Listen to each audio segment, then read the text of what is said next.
Reactions have continued to trail the new Western Nigerian security network, codenamed Amotekun. Some believe the security outfit started on a shaky ground following the absence of 3 out of the 6 state governors and other relevant stakeholders at the inauguration ceremony. In the Ikorodu area of Lagos, investigation is underway into the alleged murder of a tipper driver, Emmanuel Adegoke, by his fellow driver. The body of the victim was abandoned in a bush after he was gruesomely killed. These are some of our top stories on the show today, but first, let's bring you some crime news making headlines. I'm Ivy Kano.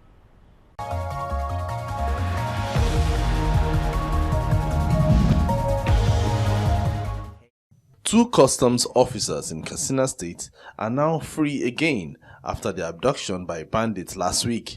This comes on an ongoing intensive operation by troops on hideouts of bandits in the northwest continues. The offensive has led to the death of more than 100 bandits and rescue of kidnapped victims in Zamfara and Katsina State. A high-profile gun runner has also been arrested, dangerous weapons recovered, and various camps destroyed. 4 naval officers have been killed by suspected sea pirates in Bagira village, Ilaje local government area of Ondo State.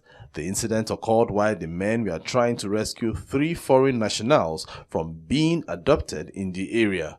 One of the suspects has been apprehended, while the others that escaped with military rifles are still at large. Commanding Officer, Forward Operating Base Danjuma Ndanusa has asked community leaders to produce the stolen weapons. This comes after a confession by the apprehended suspect that they are still in the community. Chief Magistrate Tajuddin Elias has dismissed the car theft case against musician Naira Marley and 3 others after parties reached an amicable settlement. The police charged Aziz Fashola, also known as Naira Marley, his 2 siblings Idris and Babatunde Fashola, and cousin Kunle Obere in December 2019 on 4 counts of conspiracy, stealing, assault, and obstructing the police. Naira Marley is still facing a credit card fraud trial at the Federal High Court, Lagos, instituted by the EFCC in May 2019 and has since been on bail. Nobody is above the law. Don't take laws into your hands. That was the reason why it could have happened to any other person. So that was my main reason for taking it up to this level. Not what I want to gain out of it, but just to make an example. I don't want a situation where I'll have to be looking over my shoulders for the rest of my life. So that's why I'm just taking the case out of it. My items are intact. My car is fixed. So as we speak, he's not even in the country. He's out of the country for medicals.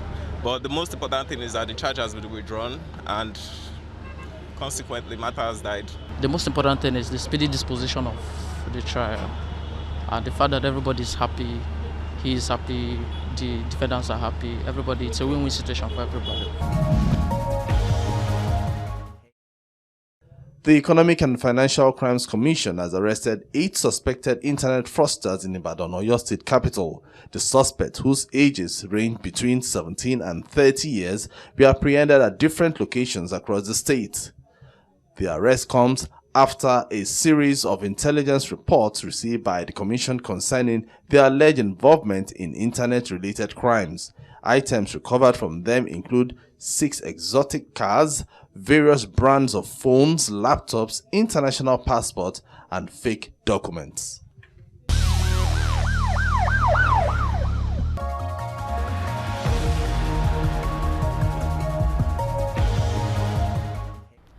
Adamo community in Ikorodu area of Lagos is mourning the death of one Emmanuel Adegoke, who was gruesomely murdered by a fellow tipper driver on the 4th of January. Emmanuel's widow and his 5 children are demanding for justice for their father. The body has been evacuated and deposited in the mortuary by the police after it was found in a nearby bush.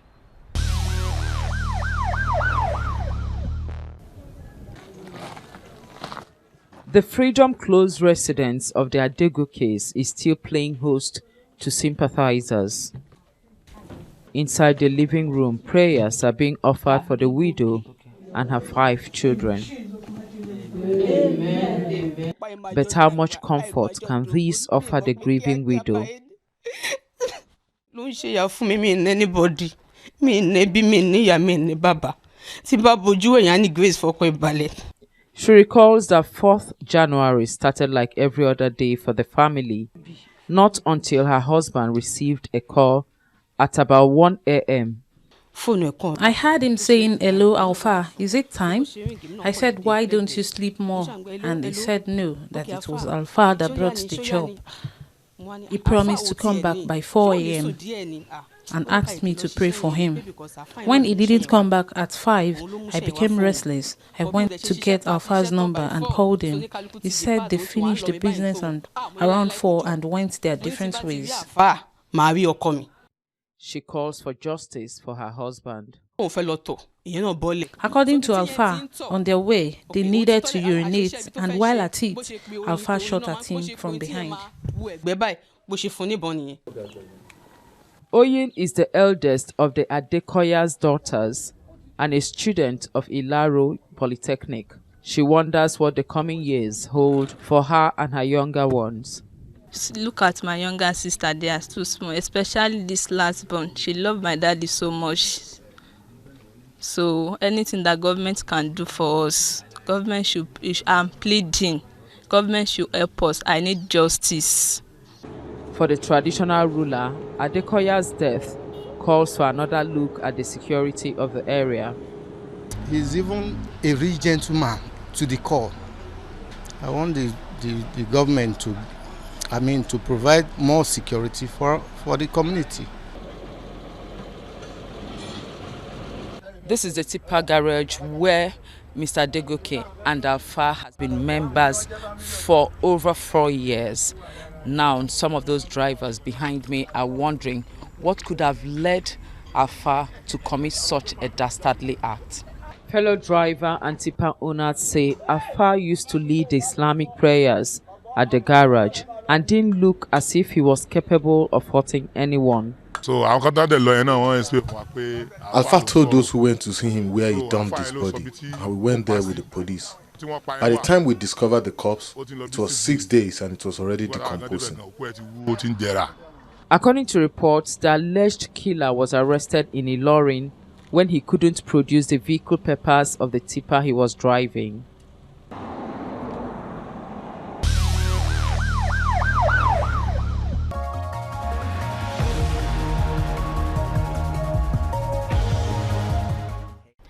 The Nigerian Security and Civil Defense Corps has arrested 4 members of a syndicate that specializes in the vandalization and sale of electricity equipment. The vandals ran out of luck when operatives of the Corps on patrol caught them while cutting high-tension electricity cables in Gombe.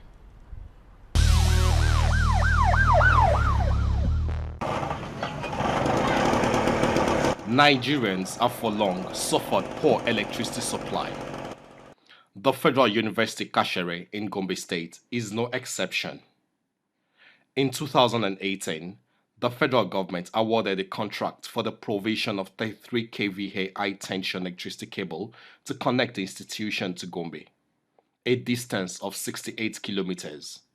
But vandals have frustrated the project. From Gombe to that Kashere University, Gombe,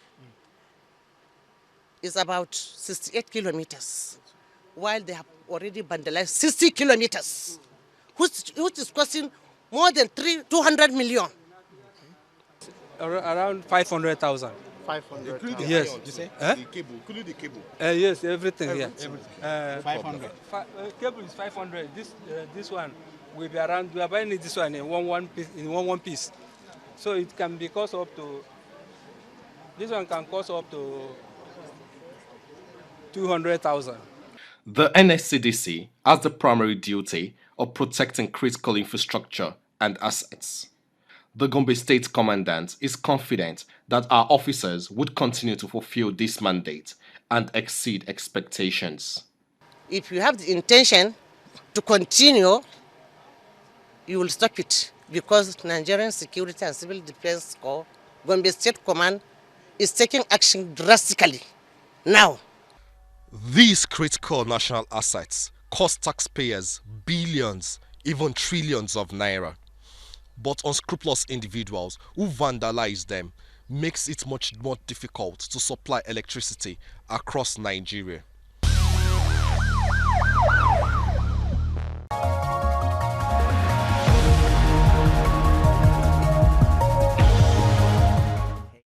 Ondo State Governor Rotimi Akeredolu says governors in the southwest will pursue Operation Amotekun to a logical conclusion. He stated this during the Armed Forces Remembrance Day celebration in Akure. This is in reaction to federal government's outlawing of Operation Amotekun. Mr. Akeredolu says southwest governors will ensure Operation Amotekun succeeds. It is a quest to further curtail menace of kidnapping, banditry, and other crimes in Ondo State and the entire Southwest region that we launched Operation Amotekun. This was launched in Ibadan on Thursday night, January 2020. Let me assure our people we are on good wicket and we will pursue this to a logical conclusion. We have a duty to ensure security of our people. That is why you voted us in.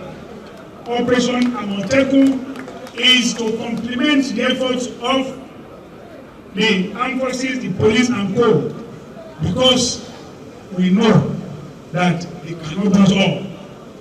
So we are on very firm legal ground and we will pursue this, as I said, to a logical conclusion.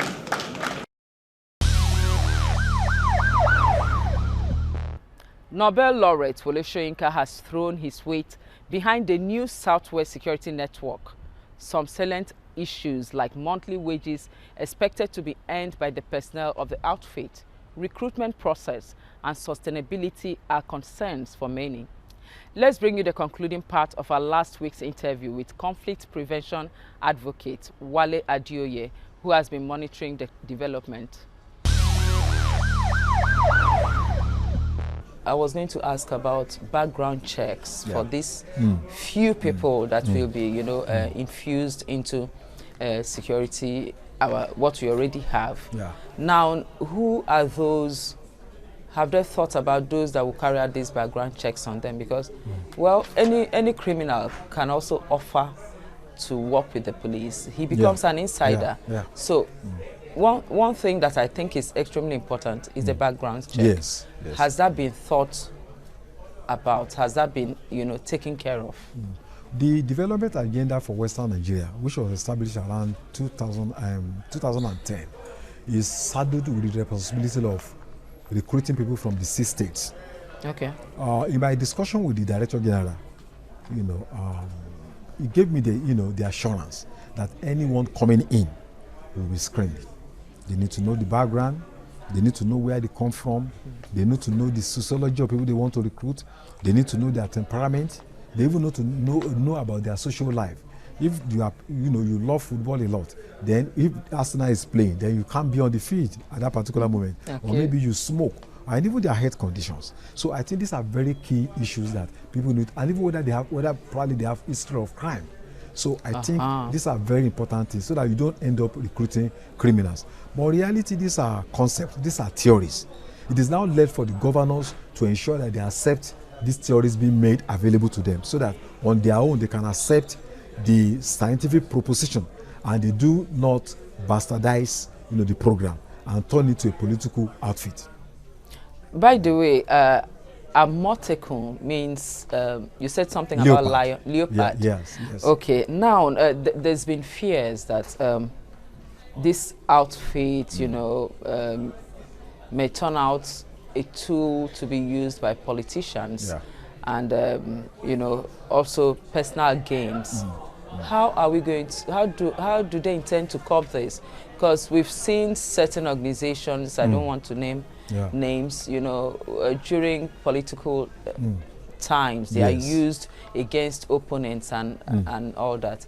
How are we sure that, how are we going to ensure that this doesn't happen to these vigilantes?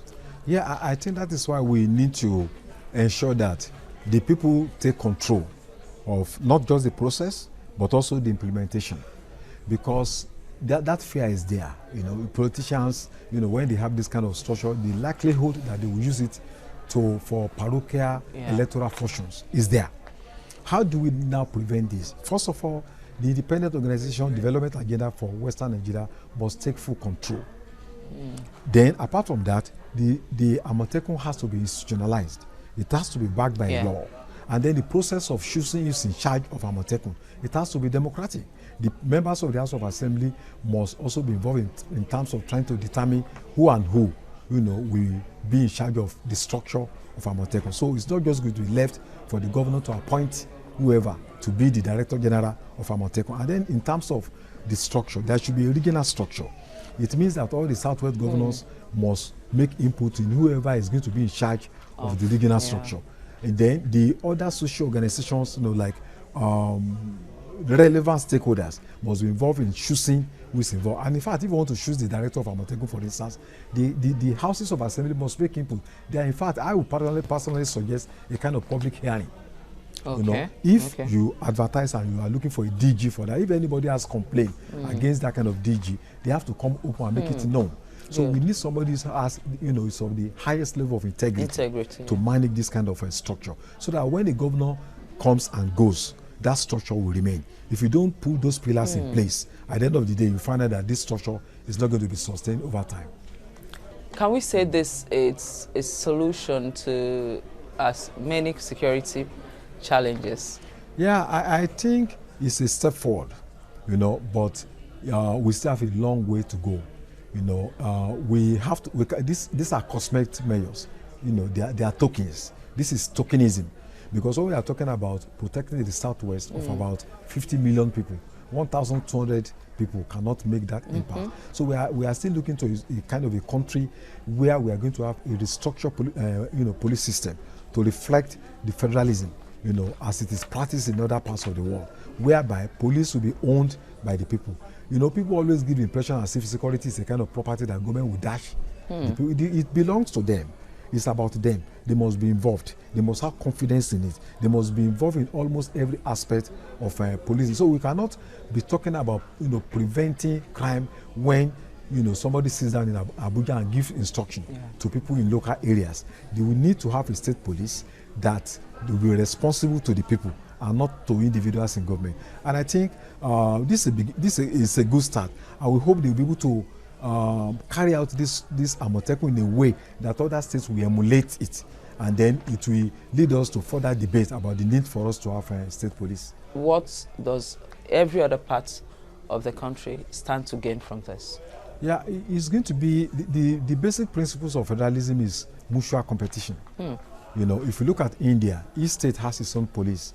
And in fact, Kerala State, for instance, has one of the best police in India, out of about 28 provinces. So we should have competition, whereby police in Lagos can compete with Oyo. People can be saying that, oh, police in Calabar, they are the best.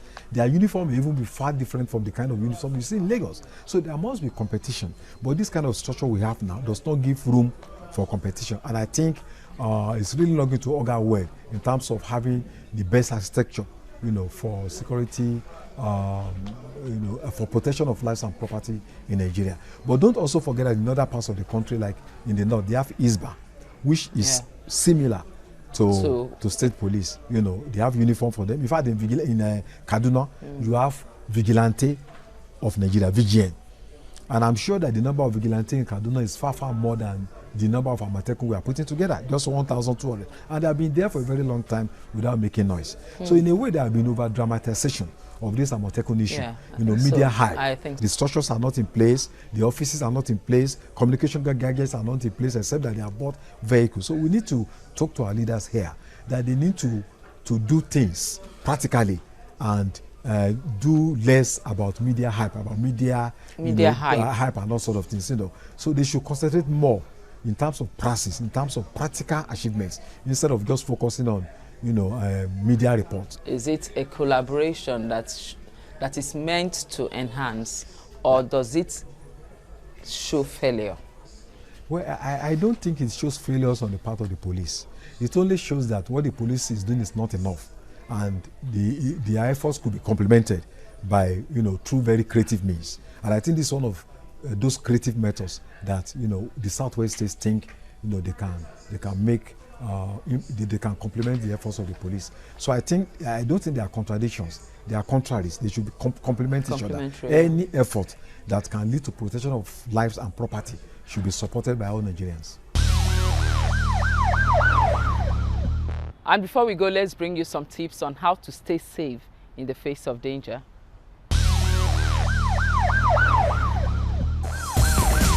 Important travel safety tips you should know. Write down emergency info. If disaster strikes, there will be no time to search for numbers of police or ambulance services. You will also be too stressed and panicky to think straight.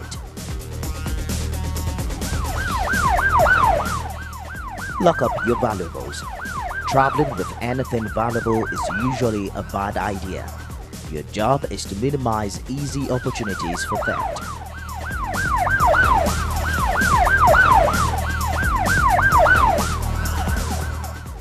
Ask locals for advice.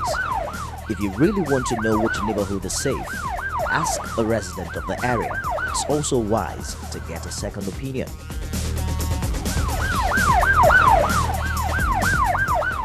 Don't share too much with strangers. Making your itinerary more public on social media can be a roadmap of your movements. It's a sort of thing someone with ill intentions would love to know. Beware of your clothing. The wrong clothes scream. It makes you a target for scammers and thieves.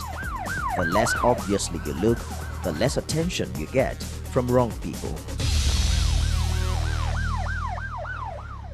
Travel in numbers. The more people around you, the more eyeballs are on your valuables. Trust your instincts. This is incredibly important. You're a walking surveillance network. Your body sees and hears more things than you could process. That's Crime Watch this week. You can follow us for more updates on all social media platforms at TVC News NG using the hashtag CrimeWatch. I'm Ivy Kano. Do have a crime-free week.